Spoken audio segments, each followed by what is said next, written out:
The world is shifting in a way most people can feel but can't fully explain. Changes that once took centuries are now happening in decades.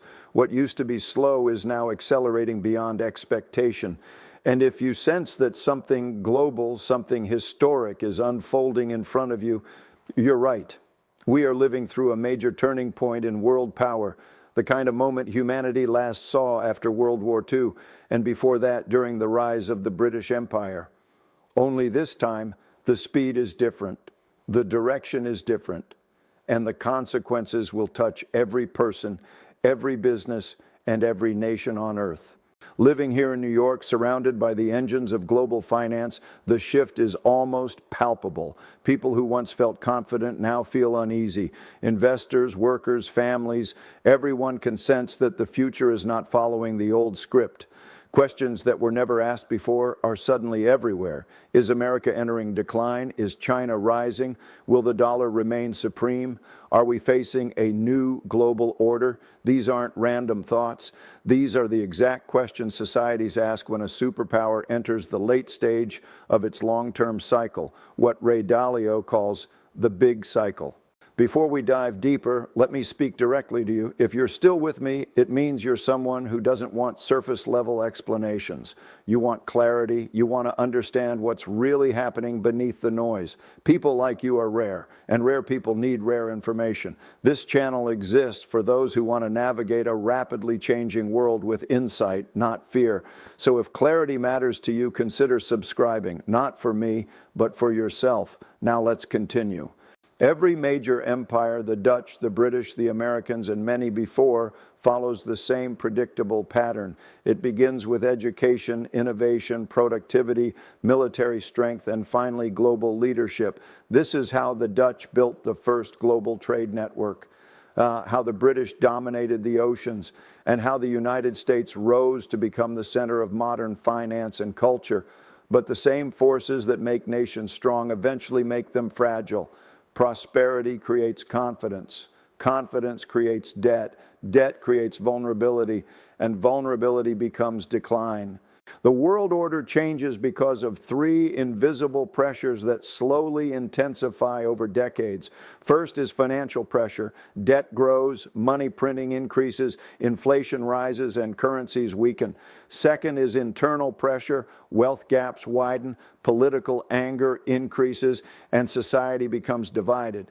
Third is external pressure. A rising power begins challenging the old leader. Today, that rising power is China.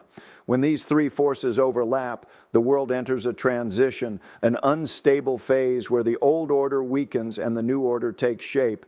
This is exactly where we are now. You can see the signs everywhere: rising costs, political division, financial uncertainty, social frustration. These symptoms are identical to the patterns history shows us before every major shift. The Dutch saw them, the British saw them, and now America sees them too. But this isn't the end. It's a transition, a shift from one phase to the next, exactly as history has always moved. What makes today different is speed. Technology is accelerating everything. Artificial intelligence, automation, cyber tools, digital currencies, global data networks. These forces reshape power faster than any empire in history has ever experienced. In the past, decline took a century. Today, it can happen in 20 years. In the past, rivals needed armies. Today, they need algorithms. The world is not collapsing. It is transforming, and transformation is always uncomfortable. If this is opening your mind, take a moment. People who think deeply about the world are extremely rare. If you want to stay ahead of what's coming, not react after it arrives, then stay connected. Subscribe, and let's move forward together. America remains powerful, militarily, financially, culturally, but the indicators that once guaranteed dominance are shifting. Debt levels are at historic highs. Money printing has become routine. Inflation refuses to settle. Political division grows deeper, and China is now competing at the highest levels in technology, education, manufacturing, and global influence. This doesn't mean America loses. It means America must adapt faster than any empire before it. The question is whether it will. World orders don't fall in a day. They erode quietly, then suddenly. At first, the signs are subtle: a growing debt burden, rising living costs, increasing political anger. Most people ignore these early signals because life still feels normal. But history shows that when the fundamentals weaken, decline becomes a chain reaction. One imbalance leads to another until the system reaches a point where it can no longer continue in the same direction. This is the moment where America stands today, strong on the outside, pressured on the inside. The greatest threats to superpowers never come from foreign rivals. They come from internal fractures, from the loss of shared purpose, from widening gaps between the wealthy and the struggling, from systems that become too slow, too heavy, and too divided to solve their own problems. These are the same signs seen before every major shift in world leadership. But this cycle is not just about decline, it's also about emergence. While one power becomes less dominant, another becomes more capable. China has spent the last 4 decades doing exactly what rising powers always do: investing in education, industry, technology, infrastructure, and long-term discipline. The U.S. built the framework of the modern world. China is building the framework of the next world. This doesn't mean a war is coming. It means competition is intensifying economically, technologically, and geopolitically.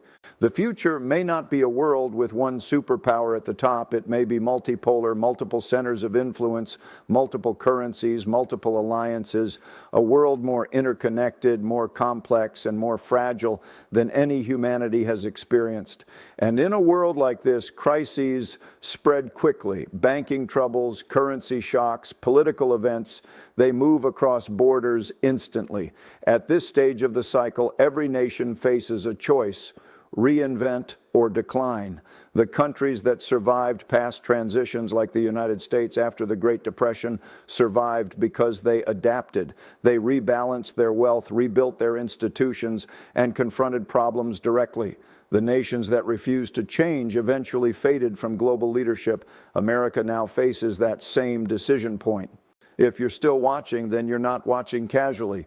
You're here because you want clarity in a confusing time. You want to see the world the way it truly operates. People like you shape their future instead of being shaped by it. So pause for a moment, stay connected, subscribe, not for entertainment, but for understanding, because the world is about to change faster than most people are prepared for. What happens next follows a pattern history repeats again and again. After the tension, after the polarization, after the financial pressure, comes a period of restructuring, a reset of the global system, sometimes peaceful, sometimes painful, but always transformative. New winners rise, old structures shift, and the world begins a new cycle that lasts for decades. America still has extraordinary strengths: innovation, entrepreneurship, global culture, open markets, powerful institutions, and a unique ability to reinvent itself. These strengths matter. They always have. But the world is moving at a pace that demands rapid adaptation. Technology, China's rise, global debt, demographic shifts, all of these forces will shape the next 10 to 20 years more than politics or elections. For you, this means one thing: your future will not resemble your past. Your opportunities, your risks, your financial choices, your worldview, everything will be shaped by global forces far beyond the headlines. Most people will ignore these trends until they are overwhelmed by them. You don't need to be one of them. The world order is changing faster than anyone expected. And while that may feel unsettling, it is also your greatest opportunity to understand what others overlook, to prepare while others hesitate, to rise while others fall behind. History doesn't repeat exactly, but its rhythm never changes. You are living in that rhythm right now. The only question is whether you'll adapt with it. What happens in the next 20 years will define the next 50, and understanding it starts right here.